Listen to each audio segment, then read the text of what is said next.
తెలంగాణ రాజకీయాల్లో ఇప్పుడు కవిత రాసిన లేఖపైనే పెద్ద ఎత్తున చర్చ జరుగుతోంది. అన్ని పార్టీలు కవిత రాసిన లేఖ గురించి మాట్లాడుకుంటూ ఉన్నాయి. మాజీ ముఖ్యమంత్రి కేసీఆర్కు రాసిన లేఖపై తొలిసారి స్పందించారు కవిత. కేసీఆర్ దేవుడు, ఆయన చుట్టూ దెయ్యాలు ఉన్నాయని కవిత అంటున్నారు.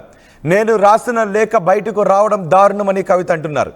గతంలో కూడా ఎన్నో లేఖలు రాశాను, పార్టీలో ఏం జరుగుతోందో ప్రజలు చూస్తున్నారు, కోర్టులను తప్పించి ముందుకు వెళితే భవిష్యత్తు పార్టీదే అని కవిత అంటున్నారు. నాపై కుట్రలు కుతంత్రాలు జరుగుతున్నాయని కవిత అంటున్నారు. మే 2వ తారీఖున కవిత ఈ లెటర్ రాశారు. ఈ లెటర్లో చాలా అంశాలను కవిత పేర్కొన్నారు. అయితే బీజేపీకి ఇంకా కౌంటర్ గట్టిగా ఇవ్వాల్సింది అనే అంశాలతో పాటు పార్టీలో కోవట్లు ఉన్నారు అంటూ కవిత అంటూ ఉండటం పెద్ద ఎత్తున చర్చనీయాంశంగా మారింది. ఒకసారి లేఖ రాసిన తర్వాత, లేఖ బయటకు వచ్చిన తర్వాత కవిత తొలిసారి మీడియాతో మాట్లాడారు. కవిత ఏం మాట్లాడారో చూద్దాం. కేసీఆర్ గారు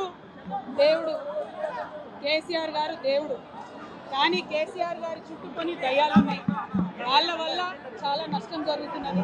పార్టీలో ఉండేటటువంటి నేను కేసీఆర్ గారి కూతుర్ని, అంతరంగికంగా నేను రాసినటువంటి లేఖనే బయటికి వచ్చిందంటే మరి ఇతర సామాన్యుల సంగతి, ఇతరుల పరిస్థితి ఏంటి పార్టీలో అనేది ఇవాళ చర్చ జరగాల్సినటువంటి అవసరం ఉన్నది. దానికోసమే ఇవాళ నేను మీతో మాట్లాడుతూ ఉన్నాను. రెగ్యులర్గా నేను ఇచ్చిన ఫీడ్బ్యాక్ అందులో స్పెషల్ ఏం లేదు. ఏ మీటింగ్ అయినా ఏదైనా కూడా నేను సార్కి ఇస్తానే ఉంటాను. కానీ ఈసారి ప్రత్యేకించి బయటికి రావడం అన్నది నేను బాధాకరంగానే ఉన్నది.